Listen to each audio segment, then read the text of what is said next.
नमस्कार दोस्तों, एक बार फिर से आप सभी का स्वागत करता हूं माई स्टडी दोस्त यूट्यूब चैनल के एक और न्यू वीडियो में। और फ्रेंड्स, ये हमारा परसेंटेज का क्लास चल रहा है और इसमें हम आज बात करेंगे टाइप डी के क्वेश्चंस की। तो 3 पार्ट मैंने करवाए हैं इससे रिलेटेड और बहुत ही अच्छे तरीके से आपको जितना शॉर्ट हो सकता था, जितना आसान हो सकता था, उतना मैंने आपके लिए किया है। तो अभी हम इस पार्ट को करेंगे, लेकिन इससे पहले आपको बताना चाहूँगा कि पहले वाले पार्ट भी आप ज़रूर देखिए। प्लेलिस्ट मैंने बना दिया है, डिस्क्रिप्शन में लिंक भी है उसका, वहाँ से चेक कर सकते हैं। तो चलिए क्वेश्चन की बात करते हैं। क्वेश्चन आपके पास में है कि in an examination there were 1000 boys and 800 girls. If 60% of the boys and 50% of the girls passed, find out the percentage of the fail candidate. यानी कि परीक्षा है आपके पास में, उसमें आपको बोल रहा है कि 1000 आपके पास में क्या है, बॉयज हैं, और 800 आपके पास में क्या है, गर्ल्स हैं। ठीक है, तो यहाँ पे आपके पास में बोल रहा है कि यदि इनका 60% लड़के तथा 50% लड़के उत्तीर्ण हुए हो, तो लड़कों का कितना 60% और लड़कियों का 50% क्या हुए हैं, पास हुए हैं। तो यहाँ पे पूछता है कि अनुत्तीर्ण यानी कि असफल यानी कि फेल होने वाले छात्रों का परसेंटेज कितना है। तो अब देखो, इनका अगर 60% पास हुआ है तो आपको पता है कि 60% पास हुआ है तो 40% इसका फेल हुआ होगा। इसी प्रकार इसका कितना परसेंट, इसका भी 50% फेल हुआ होगा। तो अगर हम टोटल इनका फेल का रेशियो निकाल लें तो आपके पास में ये नंबर आ जाएगा, और उस नंबर को हम टोटल जो स्टूडेंट हैं 1000 + 800 यानी कि 1800 स्टूडेंट हैं टोटल, उनसे हम निकाल लेंगे कि कितना परसेंट फेल हुआ है। तो सबसे पहले 1000 का 40% आपको निकालना है, तो 400 हो जाएगा। बहुत ही आसान है, आप निकालिए। कैसे निकालेंगे, आपको पता है 40 का मैं क्या निकालता हूँ, आपके पास में 40 का हो जाता है 2/5, और 2/5 आप इसे 1000 से मल्टीप्लाई करिए, 400 आ जाएगा। या आप इसे 4/10 भी लिख सकते हैं, तो 0 से 0 कट जाएगा, 400 बच जाएगा। तो यहाँ पे जो फेल कैंडिडेट जो बॉयज हैं जो फेल हुए हैं 400 बच गए, और आपको पता है कि 50% मतलब हाफ होता है, तो 800 का हाफ कितना हो जाएगा, 400। तो 400 लड़के और 400 लड़कियां फेल हो गई। अब टोटल कितने फेल हो गए, 800, और कितने में से फेल हुए हैं, 1800 में से। तो टोटल कैंडिडेट आपके पास 1800 हैं, और आपको निकालना है इसका परसेंटेज।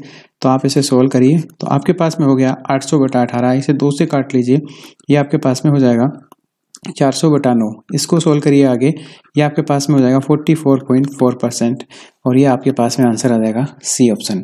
तो इस प्रकार से आप क्वेश्चन को बहुत ही आसानी से कर सकते हैं। आपको यहाँ पे बहुत सारे फॉर्मूलेज की इनकी जरूरत नहीं है कि ये परसेंट फेल हुआ तो ये निकालें। सीधा सोचिए आप दिमाग से कि 40% इसका फेल हुआ होगा क्योंकि 60% पास हुआ है, क्योंकि यहाँ पे आपके पास 50% पास हुआ है लड़कियों का, तो ये 50% फेल हुआ होगा। आप डायरेक्ट आप यहाँ पे 50% मतलब हाफ होता है, इसका हाफ कर लिया, 800 का 400 हो गया, 1000 का 40% 400 हो गया। टोटल आपके पास में 800 कैंडिडेट हो गए जो फेल हुए हैं, और इनका भी परसेंटेज आपसे पूछ रहा है, और टोटल कैंडिडेट 1800 है, 1800 से आपने इनका परसेंटेज निकाल लिया। तो इस प्रकार इस क्वेश्चन का आंसर आप निकाल सकते हैं। अब देखते हैं नेक्स्ट क्वेश्चन। नेक्स्ट क्वेश्चन अभी आप यहाँ पे देखिए, बोल रहा है कि the ratio of the number of boys to the that of girls in a school is 4:1.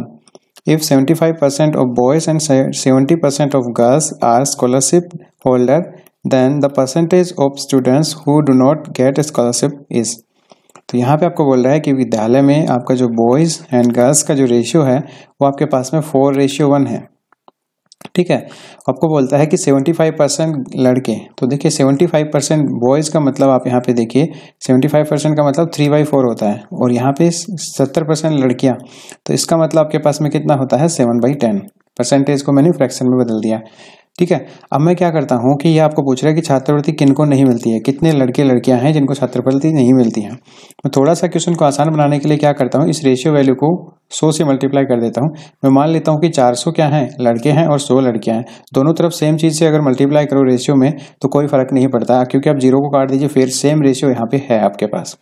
अब मैं क्या कर रहा हूँ कि 400 का 3/4 को तो मिलता है, इनको तो मिलता है आपके पास में, और जिनको नहीं मिलता तो 3/4 को मिलता है, तो 1/4 को नहीं मिलता है। 1/4 को नहीं मिलता है तो 400 का 1/4 को नहीं मिलता। 7/10 को मिलता है, तो 100 के 3/10 को नहीं मिलता है। 7/10 को मिलता है तो 3/10 को नहीं मिलता, क्योंकि इसे 1 माइनस कर लीजिए तो ये आपके पास में जाएगा 3/10, जिनको नहीं मिलता। इनको तो मिलता है, इनको नहीं मिलता। तो 400 का यहाँ पे 1/4 निकालेंगे तो 100 कैंडिडेट आपके पास आएगा, और इसको निकालेंगे आप तो 30 कैंडिडेट आएगा। यानी कि अपने हिसाब से देखिए, ये रेशियो वैल्यू है, एग्जैक्ट डाटा नहीं है। तो रेशियो वैल्यू से हम परसेंटेज निकाल सकते हैं, लेकिन हमें परसेंटेज निकालने के लिए एग्जैक्ट डाटा की जरूरत होती ही नहीं है। तो इसी प्रकार क्वेश्चन में एग्जैक्ट कुछ दिया ही नहीं कि छात्रों की संख्या है, किसी की भी संख्या नहीं दी है, तो हमें परसेंटेज चाहिए, कोई दिक्कत नहीं है। देखिए टोटल आपके पास में अपने हिसाब से कितना हो गया, 130। मतलब 130 कैंडिडेट ऐसे हैं, और हमने इसको 100 से मल्टीप्लाई करने के बाद में टोटल कैंडिडेट कितने बन गए, 100 + 400 500 हो गए। तो टोटल कैंडिडेट आपके पास में 500 हैं, यानी कि 130 कैंडिडेट हैं 500 में से, सॉरी ये 500 लिख दिया मैंने, ठीक है। 500 में से 130 है जिनको नहीं मिलता। अब आप इसको 100 से मल्टीप्लाई कर दीजिए, आपके पास में क्या आ जाएगा, इसका परसेंटेज आ जाएगा कि कितने परसेंट को नहीं मिलता है। इसको आप काट दीजिए 100 से 100, यानी कि आपके पास बच गया 130/5। इसे आप काट दीजिए, 2 टाइम चला जाएगा और 5 के 30, यानी कि 26% कैंडिडेट आपके पास में है जो यहाँ पे स्कॉलरशिप उनको नहीं मिलती है। तो डी आंसर इसका हो जाएगा। आई होप आपको मेरा तरीका समझ में आया होगा। अभी नेक्स्ट क्वेश्चन आपके पास में है कि a student has to obtain 33% of total mark to pass, he got 25% total marks and fail by 40 marks, the number of total marks is. आपको बोल रहा है कि किसी स्कूल में क्या होता है कि एक छात्र के पास होने के लिए उसे 33% अंक चाहिए, और उसे 25% अंक ही प्राप्त होते हैं, और वो 40 अंकों से असफल हो जाता है। ये सभी तो परसेंटेज मान है, ये हमें एग्जैक्ट डाटा दिया है। तो उसे कुल अंक कितने हैं, जो पेपर कितने का पेपर हुआ है, ये आपसे पूछ रहा है। तो देखो क्या करेंगे, आपको पास होने के लिए 33% चाहिए, तो 33% के लिए क्या कर रहा है कि 25% तो उसे आए हैं, ठीक है, प्लस में उसे 40 मार्क्स आए हैं। अब ये 40 मार्क्स आए हैं, तो हमें पता है कि 25 से 33% तक जाने के लिए हमें 8% क्या करना पड़ेगा, इंक्रीज करना पड़ेगा। और वो बोल रहा है कि उसको 25% प्लस में 40 मार्क्स, तो ये जो 8% है वो इस 40 के बराबर है। तो अगर 8% इक्वल 40 है, तो 1% आपके पास में कितना हो जाएगा, 40/8। और 100% का पेपर होता है, तो 100% मतलब 40/8 × 100, ठीक है, 8 पंजे 40, यानी कि 500 का आपका क्या होगा, पेपर होगा। तो सी आंसर आपका इस प्रकार से हो जाएगा, ठीक है। तो आप आसानी से इसे निकाल सकते हैं। देखिए हमारे पास में सिर्फ एक ही एग्जैक्ट डाटा है, और इस एक एग्जैक्ट डाटा को हम क्वेश्चन में कहीं से भी रिलेट करके क्या कर सकते हैं, पूरे क्वेश्चन का निकाल सकते हैं आंसर। तो यहाँ पे आपके पास आंसर आ गया। आपको इतना तो पता ही होगा कि कोई भी वैल्यू होती है अपने आप में 100% होती है। आप 500 का हो पेपर, 1000 का हो, आप उसे 100% मान सकते हैं। फिर उसका अगर आपको 10% निकालना हो तो 1000 का 10% निकाल लो, 100 आ जाएगा। तो उसी प्रकार से आपके पास में इसका आंसर हो जाएगा सी। नेक्स्ट क्वेश्चन की बात करते हैं। देखिए फ्रेंड्स, मैं क्वेश्चन आपको अपने तरीके से करा रहा हूँ, जो मुझे बेस्ट लगता है और जो आसान लगता है उसी तरीके से। बाकी हो सकता है आपके पास में कुछ अपना अलग से मेथड हो, तो जो आपको ठीक लगे आप उस तरह से करिए। अगर पहले आप अपने तरीके से करके देखिए इन क्वेश्चंस को, अगर आपसे अच्छा बनता है तो ठीक है, और अगर आपको लगता है कि हाँ मेरे तरीके में कहीं ना कहीं फॉल्ट है, तो आप अपना तरीके से कर लो या मेरे तरीके से कर लो, आपको जो बेटर लगे। बाकी मैं आपको कोशिश कर रहा हूँ कि कुछ अच्छे तरीके से समझाने की कोशिश करूँ। आप क्वेश्चन देखते हैं। इन an examination 52% student fail in Hindi and 42% in English, 70% fail in both the subjects. What percent of student pass in both the subject? ठीक है, क्या बोल रहा है, ऐसे क्वेश्चन को आप ना वेन डायग्राम से करोगे तो बहुत ही अच्छा आपके लिए रहेगा। आप 2 वेन डायग्राम बना लीजिए। आपके पास में एक बोल रहा है आपके पास में इंग्लिश, और एक बोल रहा है आपके पास में हिंदी। आपको बोलता है कि इंग्लिश के अंदर, ठीक है, 52% स्टूडेंट क्या है, हिंदी में फेल है। तो हिंदी में 52% है, लेकिन ऐसे केसेस में आपको सबसे पहले बोथ वाले पे ध्यान देना है। 17% बोथ में है, तो ये वाला जो एरिया है वो क्या है, बोथ का, हिंदी का भी है इंग्लिश का, तो 17% हमने लिख लिया। उसके बाद देखिए इंग्लिश में आपके पास में, इंग्लिश में है आपके पास 42%, तो 42 माइनस आपको क्या करना है 17%, क्योंकि 17 इस एरिया में पहले ही इंक्लूड हो चुका है। तो यहाँ पे आप माइनस करेंगे तो आपके पास बचेगा 25, यानी कि इंग्लिश में 25 बचा है यहाँ पे, ये वाला एरिया। वैसे टोटल मिलाइए 25 + 17 आपके पास में हो जाएगा 42, ठीक है। लेकिन इसके बाद में देखा कि 52% आपके पास में स्टूडेंट फेल इन हिंदी, तो हिंदी में 17% तो पहले से काउंट होगा ये वाला। उसके बाद में आपके पास में बचा 52, तो 52 माइनस 17 आप करेंगे 35% बच जाएगा। ये वाला एरिया जो है 35% हो गया। अब ये सारा का सारा जो वेन डायग्राम है वो सेम डाटा में है, फेल्ड स्टूडेंट है ये सारे के सारे। तो टोटल फेल कितने हो गए, 25 + 35 + 17, ये आपके पास हो गया 77%। तो ये तो सारे के सारे क्या है, फेल हैं। लेकिन ये बोल रहा है कि कितने प्रतिशत छात्र दोनों विषयों में सफल हुए मतलब पास हुए। तो पास होने वाले अगर 77% फेल हुए हैं सॉरी, तो यहाँ पे पास होने वाले कितने बच गए? ऑलमोस्ट आपको पता है कि 23% आपके पास में बचे हैं जो पास हुए हैं। तो यही आंसर हो जाएगा, सी ऑप्शन। हो सकता है आपका कुछ और भी तरीका हो, लेकिन इस तरीके से करेंगे तो बस सिर्फ आपको वो वैल्यूज को रखना है और समझना है, उसके बाद आप आराम से क्वेश्चन आ जाएगा, क्योंकि ये सिर्फ परसेंटेज है, एग्जैक्ट डाटा का तो इसमें नाम भी नहीं है कहीं पे। अब देखते हैं फिर नेक्स्ट क्वेश्चन। अभी बात करते हैं नेक्स्ट क्वेश्चन। नेक्स्ट भी कुछ अच्छा क्वेश्चन वेन डायग्राम से रिलेटेड है कि in a group of student 70% can speak English and 65% can speak in Hindi if 27% student can speak none of the two language. ये देखिए, ये नेगेटिव डाटा है आपके पास में और ये सारे के सारे पॉजिटिव हैं, मतलब ये बोल सकते हैं, ये नहीं बोल सकते। Then what percent of the group can speak both of the language. तो बहुत ही अच्छा क्वेश्चन। इसमें भी सेम आपको वैसे ही वेन डायग्राम आपको बनाने हैं और ये वेन डायग्राम मैंने बना लिए। अब देखिए यहाँ पे आपके पास में बोथ से हमें स्टार्ट करना है। 27% क्या बोल रहे हैं? नहीं बोल सकते हैं, ना तो आपके पास में हिंदी और ना ही इंग्लिश। ठीक है, तब यहाँ पे देखो ये वाला डाटा जो है 70% कैन स्पीक इंग्लिश, 70% क्या बोल सकते हैं? इंग्लिश बोल सकते हैं। तो 30% ऐसे होंगे जो इंग्लिश नहीं बोल सकते, इतना तो आप कैलकुलेट कर सकते हैं। और यहाँ पे देखिए नहीं का डाटा ही से ही हमने स्टार्ट किया, तो 27% कैंडिडेट तो ऐसे हैं जो क्या कर सकते हैं? इंग्लिश नहीं बोल सकते। ये यहाँ पे काउंट हो गया और 3% ये बचा हुआ हो गया, यानी कि टोटल 30% कैंडिडेट हो गए जो इंग्लिश नहीं बोल सकते। यहाँ पे भी यही बोल रहा है 70% बोल सकते हैं, ये नहीं का डाटा है तो 3% नहीं बोल सकते। अब यहाँ पे देखो हिंदी में 65% कैन स्पीक, तो ये स्पीक बोल सकते हैं। तो बचे कितने? यहाँ पे आपको 35% ऐसे स्टूडेंट मिलेंगे जो हिंदी नहीं बोल सकते। अब यहाँ पे 27%, तो यहाँ पे इसमें काउंट हो गया, ये दोनों में मिला हुआ है। अब आपके पास बचा ये 8%, तो ये टोटल 8% बचा। अब टोटल ये जो डाटा है दोनों वेन डायग्राम्स में मिला के, ये डाटा वो है जो ना तो हिंदी बोल सकते हैं वो, ना ही इंग्लिश बोल सकते हैं, टोटल कैंडिडेट हैं। ठीक है, तो यहाँ पे आपके पास में 8% प्लस 3% प्लस 27%, तो ये आपके पास में 38% कैंडिडेट हैं जो दोनों लैंग्वेज नहीं बोल सकते। ये बोल रहा है कि छात्र जो दोनों भाषाएं बोल सकते हैं, तो वो छात्र क्या हो जाएंगे? 100 माइनस 38, और ये हो जाएगा आपके पास में 62%। तो ये 62% वो लोग हैं जो दोनों भाषाएं बोल सकते हैं। तो आपको ये ध्यान रखना है कि जब भी वेन डायग्राम बनाएं, बीच की वैल्यू से स्टार्ट करें जो दोनों का दिया गया हो। और दूसरी बात, अगर आपने बना लिया है बोल सकने वाले, यानी कि सिर्फ पॉजिटिव डाटा ले रहे हैं आप यहाँ पे, तो सभी में पॉजिटिव होना चाहिए। ऐसा नहीं कि यहाँ पे बोलने वाला पॉजिटिव ले लिया, नेगेटिव, तो गड़बड़ा जाएगा मामला। यहाँ पे सेम डाटा होना चाहिए, या तो आप नहीं बोलने वाले ही ले लीजिए या बोलने वाले ही। लेकिन हम यहाँ पे बोलने वालों से स्टार्ट नहीं कर सकते, इसलिए नहीं बोलने वालों का डाटा हमने लिया है। यहाँ पे आपको जानबूझकर ऐसा डाटा दिया है कि आप समझ नहीं पाए कि ऐसे वेन डायग्राम बनाऊं, ये सब चीजें, तो आप इस तरह से सोच सकते हैं जैसे मैंने आपको बताया। अब देखते हैं नेक्स्ट क्वेश्चन। अब नेक्स्ट क्वेश्चन देखिए, in a class the number of girls 20% more than that of the boys, the strength of class is 66। If 4 more girls are admitted to the class, the ratio of the number of the boys that of the girls is. तो एक कक्षा है, वहां पे 20% लड़कियां अधिक हैं लड़कों से।